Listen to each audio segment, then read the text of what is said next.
Manajemen resiko. Manajemen resiko menurut Herman Daurwani adalah suatu usaha untuk mengetahui, menganalisis, serta mengendalikan risiko dalam setiap kegiatan perusahaan dengan tujuan untuk memperoleh efektivitas dan efisiensi yang lebih tinggi. Nah, sekarang tujuan manajemen risiko secara umum adalah untuk memprediksi bahaya yang akan dihadapi dengan perhitungan yang akurat serta pertimbangan yang matang dari berbagai informasi awal untuk menghindari kerugian. Tujuan manajemen risiko secara khusus yaitu pertama, menyediakan informasi tentang risiko. Yang kedua, meminimalisasi kerugian dari berbagai risiko. Yang ketiga, mengalokasikan modal untuk membatasi risiko. Yang keempat adalah perusahaan tetap hidup dengan perkembangan yang berkesinambungan. Yang kelima adalah memberikan rasa aman. Yang keenam adalah biaya riset manajemen yang efisien dan efektif. Yang tujuh adalah agar pendapatan perusahaan stabil.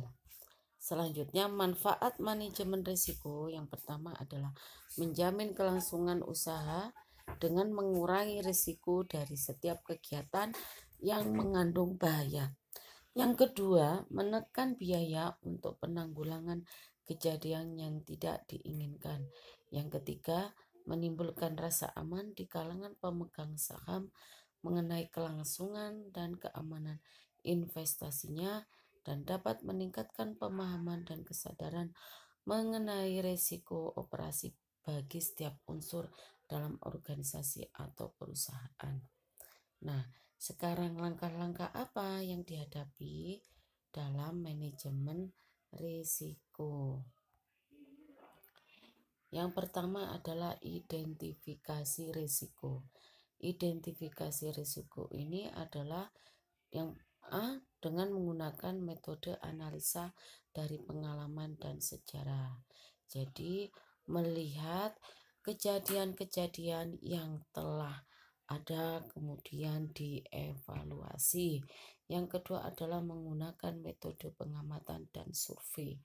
Pengamatan dan survei ini perlu dilakukan secara rutin untuk mengetahui kendala-kendala yang dihadapi dalam segala aspek. Bisa jadi kita melakukan survei kepada pelanggannya, survei tentang pelayanan, kepuasan, dan lain sebagainya. Sehingga dengan pengamatan dan survei ini kita akan meminimalkan terjadinya risiko atau kegagalan dalam suatu usaha. Yang ketiga adalah metode acuan. Metode acuan di sini ada seperti kita harus mengetahui kendala, kita juga harus mengetahui kebutuhan masyarakatnya itu apa, kita juga harus mengetahui pendukungnya produk kita itu apa. Dari sinilah ada metode acuan dalam suatu usaha. Mengukur risiko. Selanjutnya mengukur risiko. Yang pertama adalah yang kita ukur seberapa jauh akibat keuangan bagi perusahaan atau usaha dagang jika terjadi risiko. Seperti misalnya kita ingin jual beli masalah minuman yang mengandung alkohol. Nah, di sini mungkin akan mengandung risiko yang lebih tinggi. Atau juga kita akan menjual barang-barang yang tidak resmi. Nah, sekarang kan banyak orang-orang beli barang-barang yang tidak resmi. Nah, di sana kan mengandung risiko yang sangat tinggi. Bisa-bisa kita sebagai penjualnya dipidana. Jadi di sini kita harus mengukur seberapa jauh akibat keuangan bagi perusahaan apabila kita menjual barang-barang tersebut. Nah, kalau merugikan, otomatis itu tidak bisa kita lakukan karena akan merugikan keuangan perusahaan. Ya, misalnya itu tadi barang-barang yang dilarang oleh pemerintah kita jual, akhirnya nanti akan terkena tindak pidana. Kalau sudah terkena tindak pidana, maka kita tidak akan memperoleh untung, kita malah memperoleh kerugian. Yang kedua adalah menetapkan langkah-langkah yang harus diambil dalam manajemen risiko. Maksudnya di sini adalah ketika kita telah mengalami suatu risiko atau kerugian, maka di sini kita harus segera melakukan langkah-langkah cepat. Pertama, mungkin bisa langsung kita menstop barang-barang yang memang tidak layak dijual. Misalnya ada barang kadaluarsa. Nah, ketika barang ini sudah keluar kadaluarsa, maka ini kan mengandung risiko bahaya bagi kesehatan. Dan kalau sudah bahaya bagi kesehatan, maka akan menimbulkan korban. Nah, agar tidak menimbulkan korban, juga agar tidak merugikan para pelanggan yang lain, dan ini juga menyangkut citra perusahaan, maka langkah yang harus dilakukan adalah apa? Segera menarik barang-barang yang tidak layak jual itu, seperti itu. Kemudian pengendalian risiko.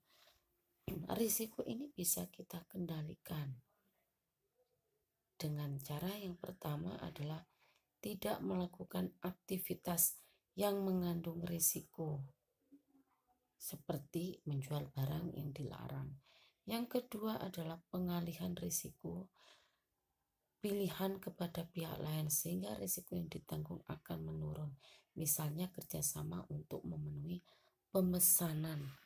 Yang mungkin kita mempunyai banyak pemesanan tetapi tenaga kita kurang. Nah, untuk menghindari atau untuk tidak merugikan dan mengambil risiko yang lebih besar, maka kita harus mengadakan kerjasama dengan pihak lain. Yang ketiga adalah menekan tingkat keparahan yang ditimbulkan dari risiko tersebut. Nah, untuk menjaga kualitas barang yang kita kirimkan, maka perlu adanya penyediaan alat pelindung.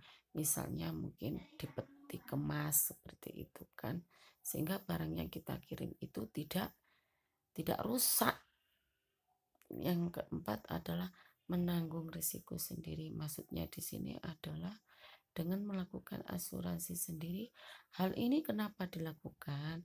Karena ada perkiraan bahwa risiko tersebut sangat kecil, sehingga kita biasanya mengirimkan barang tersebut kita asuransikan terlebih dahulu, sehingga apabila terjadi kerusakan kepada barang tersebut, kita sudah tidak rugi. Nah, inilah penjelasan tentang pengendalian risiko. Tujuannya agar kita jangan sampai mengalami risiko yang besar. Juga jangan sampai kita merugikan orang lain.